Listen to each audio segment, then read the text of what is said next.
Aloha and welcome to the show. The 692nd Podcast is a platform for developing and connecting with our airmen across the island and those now serving on the mainland. Tune in for episodes where we talk all things leadership and personal development while getting a glimpse into the lives of the people moving our missions forward. I'm your host, Master Sergeant Derek Addison, and this is the 692nd Podcast.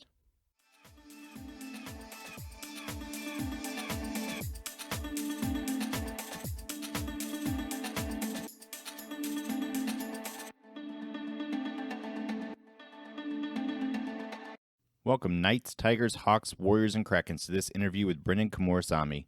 Brenden has dedicated his time to providing people the tools and techniques to ensure that they are able to accurately and adequately present their ideas to the audience they choose.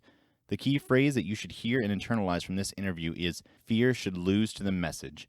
Regardless of the message being your love of knitting to the weird hobby of making doradango, or a message of leadership to ensure your airmen know the reason their work matters on a daily basis.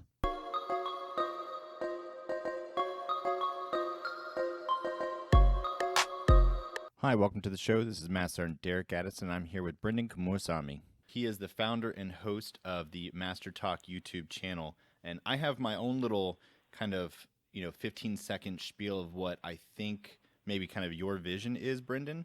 But if you'd like to kind of give us your little elevator pitch of like what you do and what you're all about, and I'll do my little 15-second one that I've kind of built over just looking at all of your material that you've been putting out. For sure, man. Happy to. Thanks for having me on. So yeah, I would say for me, the goal with MasterTalk is to be the bridge between everyone's ideas.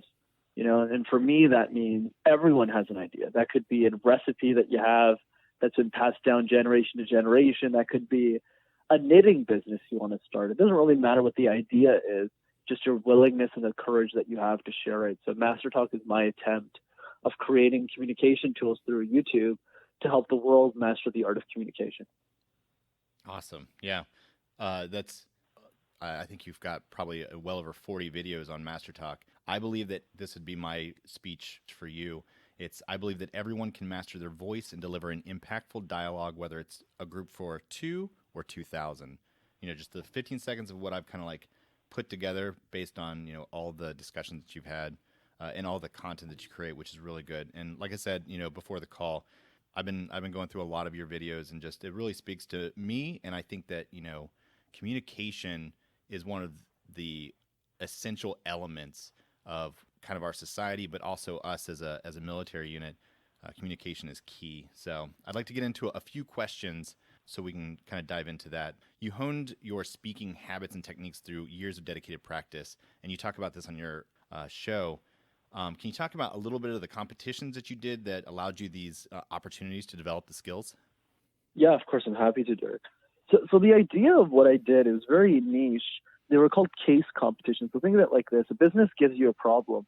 What you have to do essentially is in 3 hours, you have to come up with the solution and then present that solution back to people who are generally the executives of that company. So a lot of the people in business school, and this is true with a lot of the schools in the U.S. as well, since you're from there, like the University of Florida is a huge case competitor school with Heaveners, is this idea that kids pretty much in their early 20s would be presenting to senior vice presidents of companies, and we need to learn how to speak like them at a very young age. So it's very intense. I would say it's a lot like professional sports, but for nerds. In this weird scenario where, in the same way you were focused on the military or other people were focused on high elite sports teams, all of that's the same thing. So I applied the same logic in presentation. So every day for 3 years, my life was either presenting myself or coaching somebody else to present. So it was basically my obsession. That's how I became really good at communication at a very young age. Yeah, that sounds nerve-wracking, actually. I sent you a little bit of kind of like the roles and responsibilities of one of our career fields in our group, and it's the 1N0X1 career field. They are operations intelligence people, and they're the only ones who really get good briefing skills, like briefing 101. And one of their kind of tasks, kind of the end of their, I guess, kind of like the capstone event of their technical training is called Lone Star. It's in Texas, so hence the reason Lone Star.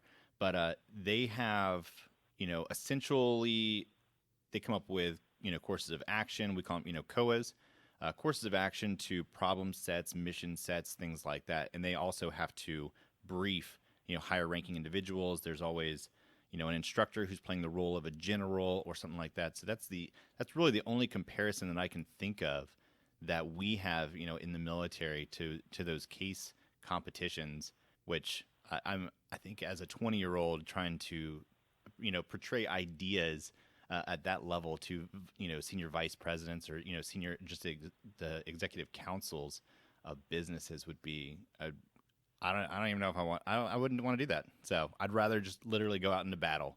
So I have a fear of public speaking though. Maybe that's why, but with the pandemic, a lot of our meetings and conversations obviously have migrated to a virtual environment. Hence, I mean, you're in Canada, right? Correct. What part of Canada are you in right now? I'm based in Montreal. Montreal, okay. And I'm over here in Hawaii. So these type of conversations, with the military are pretty common now. We tend to use WebEx and Zoom and Teams and all those. Are there any differences in how we should be presenting through a digital medium with regard to obviously the pace of our conversation?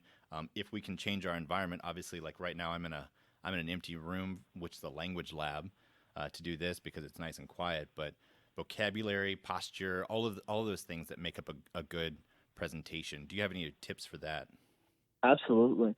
So I would say the big difference between in-person presentations and online ones, Derek, is this idea of gauging your audience's reaction. So let's say we're all in a room together. I'm giving the workshop to your military unit on how to present or how to communicate your ideas to the world. And I say a joke. Two things will happen. One, you'll either laugh at the joke and say, man, Brenden's such a funny person. Or more likely, number two, you'll all look at me and say, wow, this guy's really not funny. You should not be saying any jokes.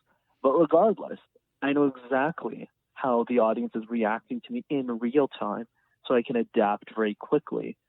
So I can say less jokes and probably put more substance. But in the online world, or even this conversation we're having right now, I don't have that luxury in the sense that the same joke that I would say on this podcast that we're having right now or on a Zoom call, I need to say with the same amount of energy, the same amount of positivity, the same amount of life, and assume it's funny. And that is the challenge of the online world. Because in this conversation right now, Derek, I have no clue how you're reacting to me facially. You could be enjoying this conversation or just going oh, but I won't know. Right? I know you're enjoying it, but you know what I mean? Right? And this idea. Absolutely, yeah. Right? But in the real world, you don't have that issue. So what are some of the tips that we can use to combat this? The first one is this idea of bringing in critics who are there to support you in a virtual room before the actual presentation. So what I do is I invite 3 to 4 people who are really sharp, aren't afraid to tell me the truth, and then just hammer me on every mistake I make in the books. From the way that I dress, from the way that my lighting is, from the way that my expressions are, and obviously the content that I present. So that way I'm ready for the actual virtual presentation. I can show up with more energy and enthusiasm. The second tip is imagine the perfect audience. So when I started doing podcasts, this is a good analogy. Podcasts are a bit weird when you get started, Derek, because a stranger asks you questions about your life, and you're kind of just there like, this is so bizarre. But then over time, as you get more and more positive feedback from the host that you guest with, eventually you just assume that the other person on the line is someone you've known for a long time.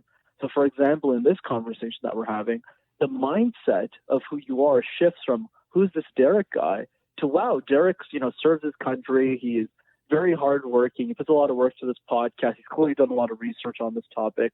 So I'm going to assume that he's a really great guy and that I've known him for many years. I'm going to talk to him as if I have known him for many years. That takes time. It's not an overnight process. But as you get better as a speaker and as you start to get more and more positive feedback about the ideas that you're sharing, that belief will eventually come true.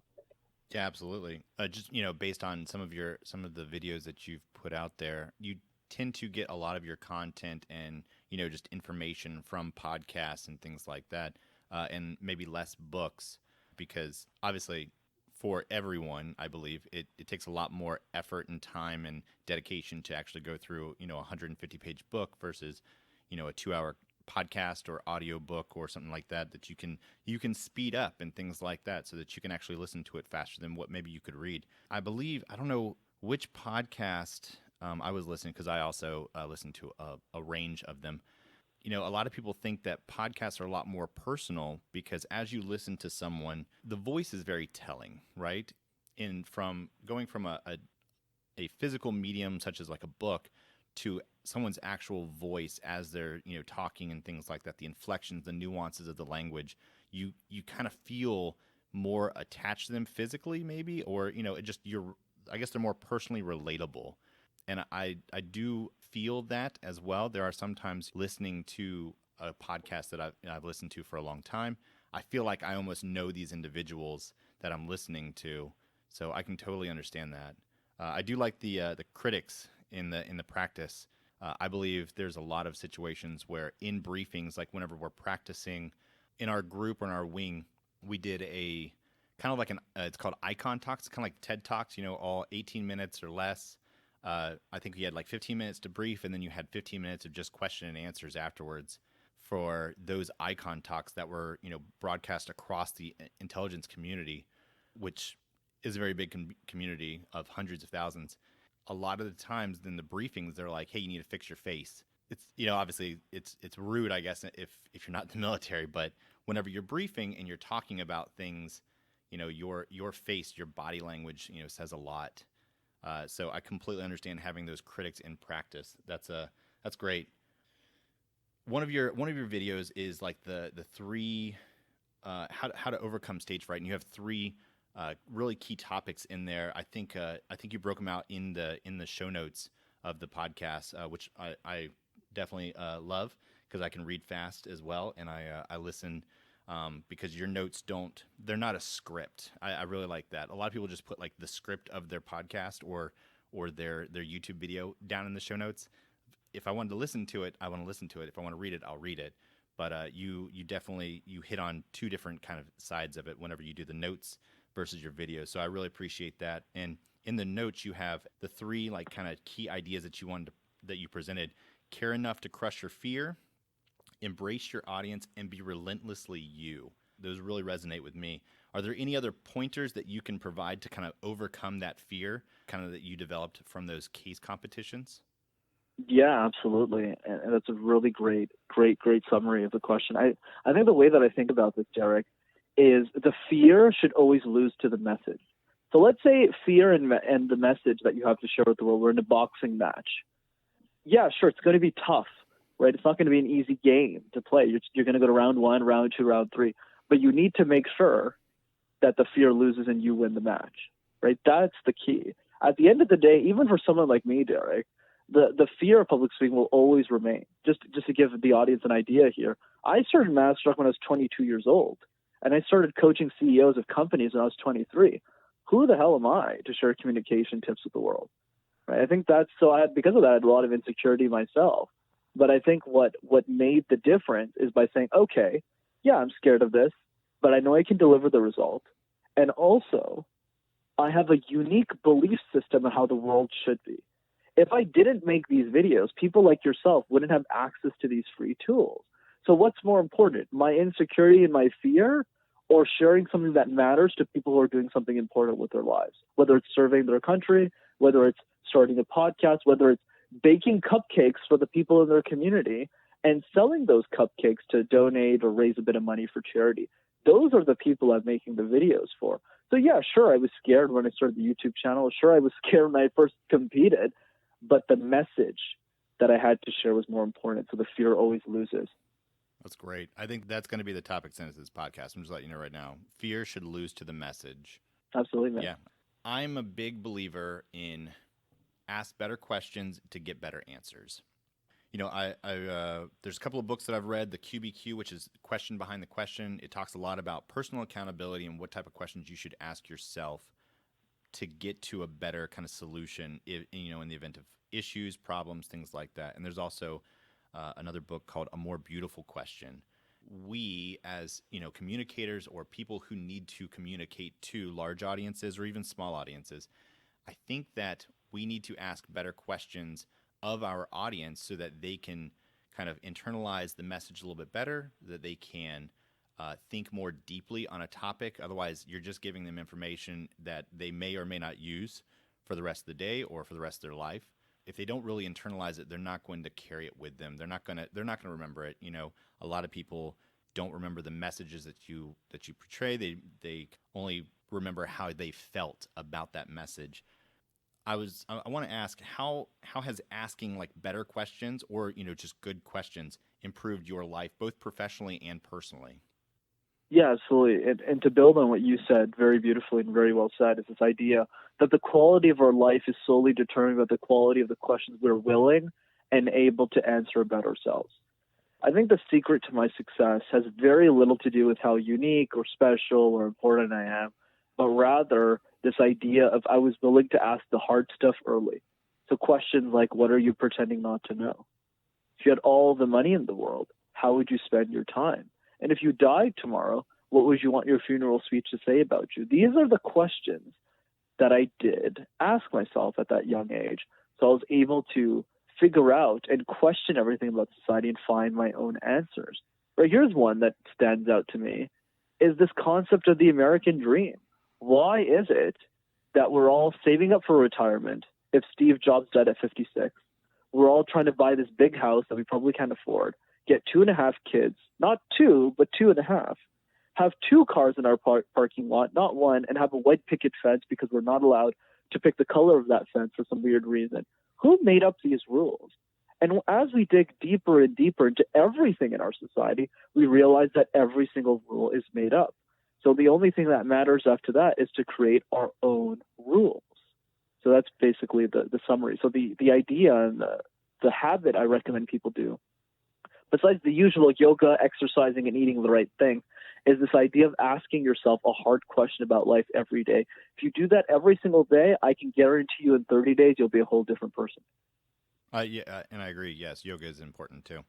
Yeah. So I'm not gonna lie. For the past, I don't know, 5, maybe 6 or 7 years now, I've been kind of thinking about how I could be a better person. Right now, I don't think I'm a bad person at all. I think that I have some things that I need to work on, and a lot of the things that are going on in the world with the racially charged situations, or just the ideas that are being spread about how politics and climate change, things like this, all of these things that are going on, a lot of things I don't really have opinions on, or I didn't have opinions on, and I didn't know if that would keep me out of conversations if someone asked if I had an airman or a subordinate, and they had questions about this, like how do you deal with talking to a group of people of color? Does that change the way you present the briefing that you're giving or the content that you're creating? And I didn't really have an answer for any of that. Me personally, I'm a white male, so I have grown up in a white male dominated society, and I feel that I have been naive on a lot of things, and I think for the past few years now, I've really been thinking about how I should be addressing the world, or how I should be addressing things that are affecting the world, and what type of lessons do I want to teach my kids? And I think that's where I was an instructor at Goodfellow, our technical training school in San Angelo, Texas, and I was teaching intelligence topics and things like that. And that kind of brought up my whole communication, why communication is important, kind of what I want to communicate to my children to make sure that they understand it and things like that. But also at the formative points in their life, the formative years, there's that law of primacy or primacy. Teach it right the first time so you don't have to spend years trying to fix it later. And I think maybe that's why I focus on communication, making sure that the message that is put out there addresses all of these things. And, obviously I've been doing some soul searching myself to make sure that I ask those hard questions of myself. I agree with you. I don't think that I hate the idea of I'm just the status quo and I'm accepting my status quo. And I think that maybe asking those harder questions to myself are just going to improve me as a person, a better father, a better husband, a better leader, even a better podcaster. I don't know. Thank you for that, actually. I know. I'm sorry. It was a rant. I'm sorry, but my squirrel moments will take hold. So the episode you did about why fake it till you make it, you believe it's horrible advice. I'm not going to disagree with you on that one. In the military, in the intelligence community, we do a lot of briefings. We will sit there and we'll talk to anyone from an airman basic, a brand new airman, all the way up to a 4-star general, Secretary of Defense, things like that. We've given briefings to the gamut, and obviously, every day the President of the United States gets a President's Daily Brief in the morning of intelligence matters and things like that. Now, people who have received briefing after briefing, they can spot when you're non-genuine. I'm a Korean linguist, not an English linguist, so those people who have sat through those, they can spot when you are not maybe as read up as you should be on those type of things, as well as if you're just giving canned responses to things. So I was curious what specific items you've come across, obviously in your coaching and your competitions and things like that, where the fake it till you make it kind of mentality hindered the message that you maybe should have been portraying or you were trying to portray. Fascinating question. I would say the idea of fake it till you make it, it does work, but only for a very small percentage of the human race. So let's say you think about, I think the military is a good example to a certain extent because you're always role playing all the time, right? Whether it's hostage situations or different types of scenarios, you need to learn how to play those characters so that you can understand what the real situation happens if that actually does occur. And that's also true with professional actors, or let's say someone who plays the role of somebody else for a living. But I think in the vast majority of cases, you're right in the sense that fake it till you make it is terrible advice because most people don't want to be someone else because it just hurts them physically. They just can't do it for long periods of time, and they end up giving up on public speaking.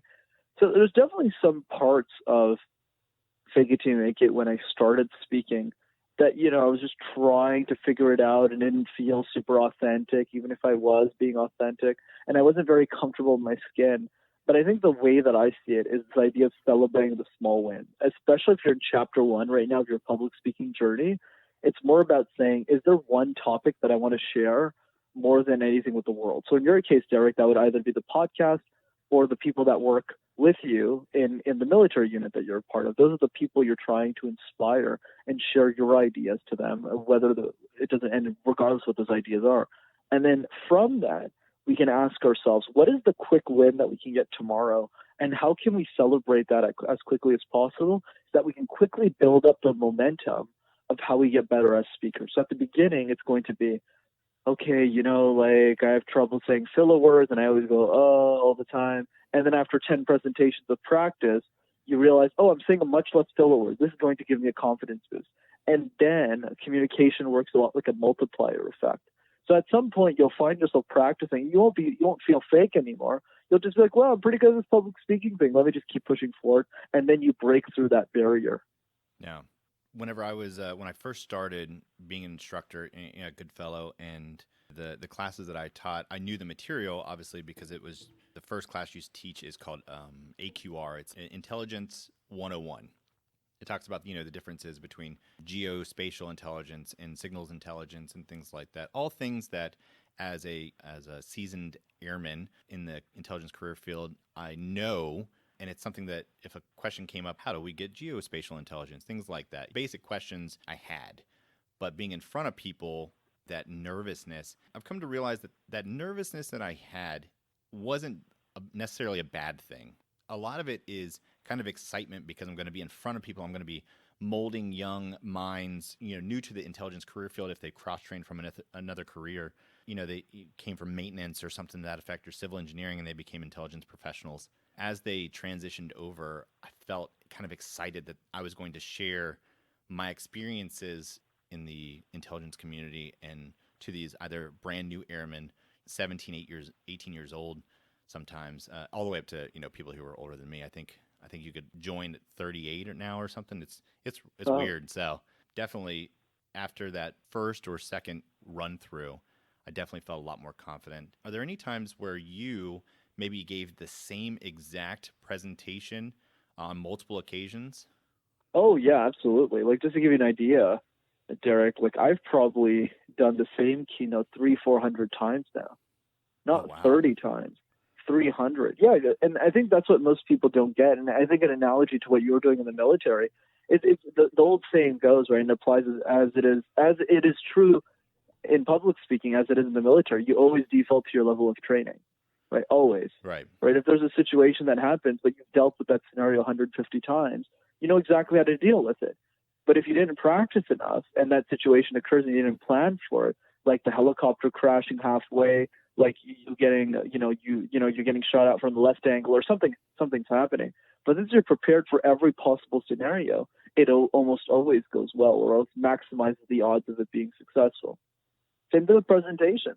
Most people have only presented one keynote one time because they're always switching up their decks.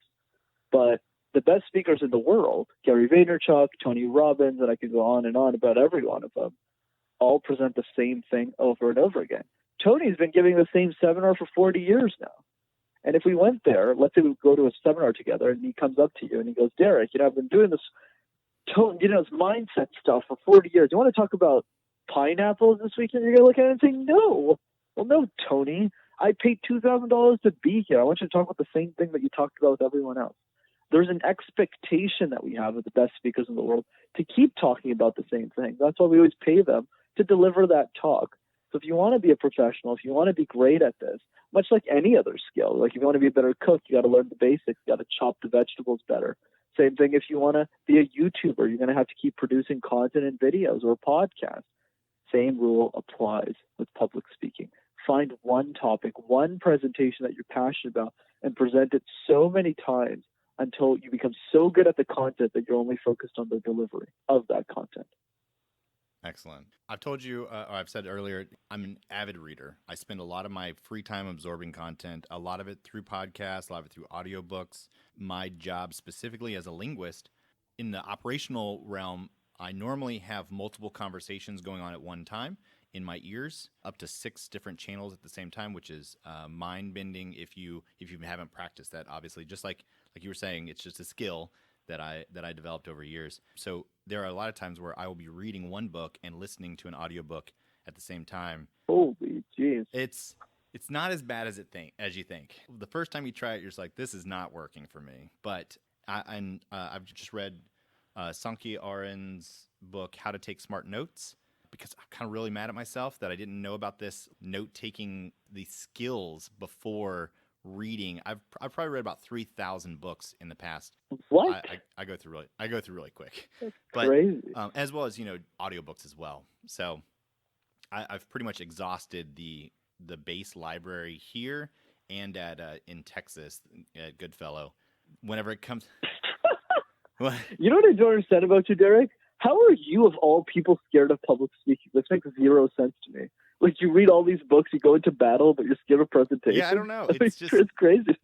Maybe I feel like I'm out. afraid of being judged. I don't really know, actually, because that's not true, because I don't really care what people think of me in certain aspects. But maybe it's not nerves. Maybe it's excitement whenever I get up and talk in front of people. I don't know. It is weird. I know. I'm sorry. I'm weird. It's fine.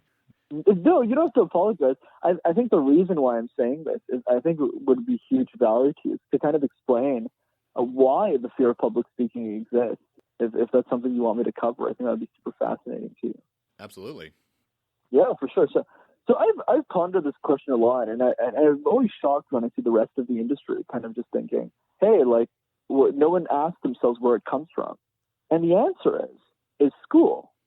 Think about it. All the presentations you get in your life are not optional. They're mandatory. Right? You have to give the presentation. You don't wake up one morning and say, hey, Derek, you want to get breakfast and present all day? Nobody says that unless you're in my crazy competition program. But everyone else, the other 30 million, 300 million, wherever you live, of people don't do that. So you're in school, and 3 things happen. So now you're in high school. So you're 15, 17 years old. 3 things happen because that's where you learn the conditioning of who you are as a speaker and as a person. First thing, you never get to pick the topic. And if you do, it's generally something you're not passionate about. 2, you're always presenting to students who don't care to listen to you. Not because they don't care about you. You're a great guy. I'm a great person. Everyone listening to the show is great. The issue is that they're presenting 10 minutes after yours. So they're worried about their own presentation, not paying attention to what you're saying. not because you're a bad speaker, but because they're always in their head. And 3, teachers. Teachers are very well educated, very well intentioned, and also very stressed. They got 2 classes to go through, 70 students to coach and train. They don't have time to coach everybody on communication. The curriculum just doesn't allow them to do this. And all of this gets repeated in every subject that we give in our lives. French, sciences, math, languages, on and on and on. We're taught to believe that public speaking is a chore. If we're at school, it's tied to a grade. If we're at work, it's tied to a result. And if we fail at any part of that journey, we get punished for it. So the punchline, Derek, is to understand the following. The fear of public speaking has nothing to do with us. My most successful client is 6 years old. The issue is the system in which we grew up learning the skill in the first place. That's where the fear of public speaking comes from. Yeah, I've never thought about that. And you're absolutely right. I really could not care less about the structure of a plant cell. But I had to make one at home. I had to make an edible version. And then the next day, I had to talk about the mitochondria, the chloroplasts, all of those things. And I did not care 2 craps about a plant cell. Everyone in that room had to do the exact same briefing. And we were all doing the exact same thing, too. Everyone was briefing. Everyone was briefing, or, I guess presenting their edible version of the cell and explaining what all the different pieces, this is what the mitochondria do. This is what all of the things. I'm trying to think of a speech or any type of presentation I gave in school outside of actual like drama or theater class that I wanted to do actually, that I got to choose. And I can't think of one. There you go. Interesting. So anyway, the point I'm driving is, because the fear of public speaking is not our fault, it means we can all solve it. Like, it's not that we're bad speakers. It's just the way that we grew up. That's what, back to the 6-year-old girl I was talking about. One of my executives' kids. The reason she's such a phenomenal speaker is because her perception of public speaking is different. The way that I sell public speaking to her, it's not this chore. I make her pick her own topic. I said, what do you like to talk about? She's like, I want to talk about my first day at school. I was like, perfect. Let's make a topic. Let's make a presentation around that. Then she started singing songs. She had her own professional microphone. She did a fantastic job. That's the point, is we need to start changing the way that everyone perceives communication. And by changing that perception, which I hope to do at scale with MasterTalk, we can live in a world where nobody has to be scared of public speaking. If you weren't scared of public speaking, you would be speaking to 1,000 of these people in the military. You'd be inspiring more people. You'd be changing more lives. And I want that for everybody, whether you want to speak to 3 people instead of 1 or 3,000. Yeah. I'm not going to lie. I've been thinking about doing a podcast for probably 7 years now. In the military, the different rank structure that we have. I was an E6, which is a technical sergeant in the Air Force. And I was thinking about, there are just, basic skills that airmen don't seem to be getting from either their leadership or through basic training, and obviously through their technical training and things like that.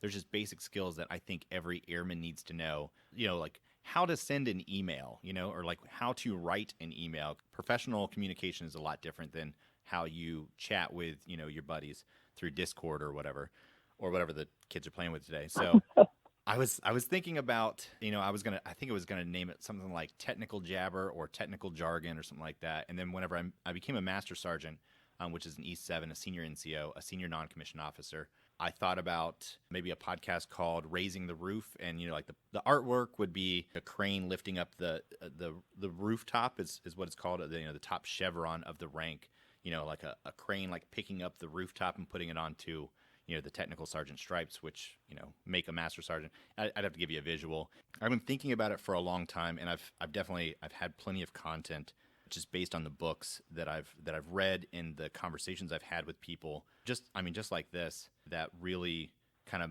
moved me forward. And I'm really glad that I had the opportunity to take on the group's podcast for this, because I don't really see anything stopping me now. So obviously I got the equipment, I've got the opportunity, the space, the time, built out for it. It's not going to stop now. So you're actually just like the first stepping stone onto the rest of this. So hopefully this continues. But I want to get back to just kind of one more question for you before we end this. So like I said, I'm an avid reader. I spend a lot of time taking in content and trying to figure out as much as I can. And for podcasts, I found Read to Lead podcast by a guy named Jeff Brown. And one of the, I don't know, I think he's got like 200 episodes now. And each one he brings on, an author, and they talk about the book that either the author wrote or, multiple books, depending on, which author it is. And he interviewed Carmine Gallo, the author of Talk Like TED. And I heard this right before I was doing that same icon talk that I discussed, the little TED Talks that our wing put on. So I read Talk Like TED because of that Read to Lead podcast. And I was just curious, what books did you read or do you kind of recommend for anyone who is trying to master the art of communication or maybe even just get out of their own head? Yeah, absolutely. Usually when I get the book question, except for you, I'll give you my full list after because I have a pretty good feeling you're going to read all of them in your case, Derek. But for the rest of us, I think what I'll do is I'll recommend my favorite book of all time. And it's related to communication in some way. And it's a book called Thirst by Scott Harrison. So Scott is the CEO of Charity Water, which is a nonprofit whose goal is to help the world get access to clean drinking water. And I think what's been fascinating about Scott's story is he doesn't just take communication and storytelling and leave it in the theoretical world, which I find a lot of speech coaches do, but instead takes the skills and actually applies it in a context. And in the case of Charity Water, he's been able to raise hundreds of millions of dollars for this cause purely through storytelling. And I think he's a really bright mind. I think his points of view on impact, marketing, storytelling, branding, and really just being a savant and how he thinks about marketing in the philanthropic space is really interesting. So I think if there's any book I have to recommend, it's definitely Thirst by Scott Harrison. I haven't read that one yet, but I will. Oh, I'm sure you will. I'm sure it's already going to be done by the time we even hang up. It's possible. It'd probably be doable, but it wouldn't be good. We wouldn't do that. But I want to thank you for agreeing to come on and have the conversation with me and really put your perspective on public speaking that I definitely have not been able to really internalize myself, because obviously I probably would have started the podcast 7 years ago. But your perspective on public speaking and just the art of communication and maybe the mindsets behind it. I'm going to make sure that all of your content and resources are available. But if you want to tell people where to find you in the digital world. Of course, I'm happy to, Derek. So yeah, for those of you who want to check out the YouTube videos where I share everything on public speaking, that's MasterTalk in one word. And if you want to send me a message directly and get in touch, Instagram's the best way of doing that, and my handle for that is Master Your Talk. Great. Brenden, I want to thank you again. It's been amazing, actually. I really I wanted to focus on, public speaking, and make sure that the airmen, and people in the military in general have a sense of how they can better pretty much their briefings. But I believe that even how me as a senior non-commissioned officer talking to an airman or a non-commissioned officer, just a couple of ranks below, the act of communication is important, and also the message that is portrayed is even more so. And I just want to thank you for that, for coming on and letting us talk about it. Of course, it's my pleasure, man. Thanks for having me, and thanks for the thoughtfulness of your questions. I really appreciate it. Absolutely.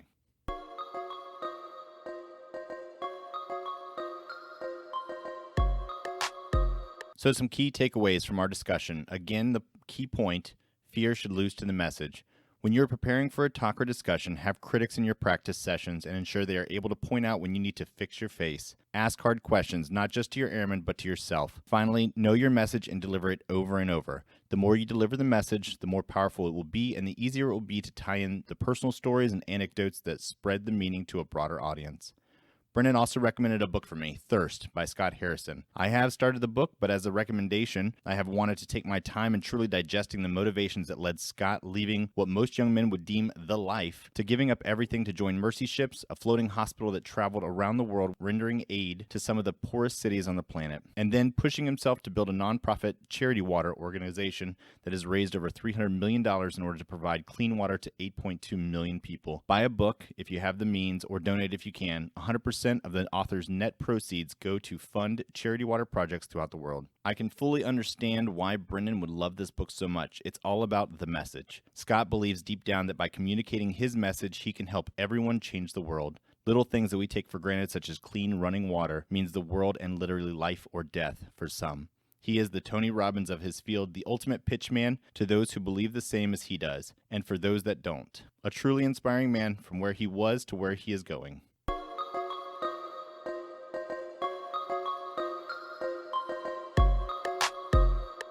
If you have any ideas, recommendations for future podcast shows, or guests that you'd like to hear from, let us know by going to any of the socially acceptable means of communication. Leave us a comment.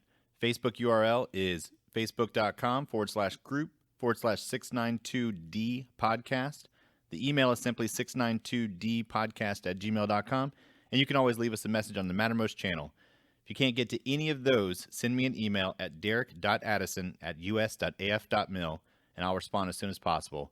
That's the show for today. So for now, aloha, take care of yourself. And if you can, take care of someone else too.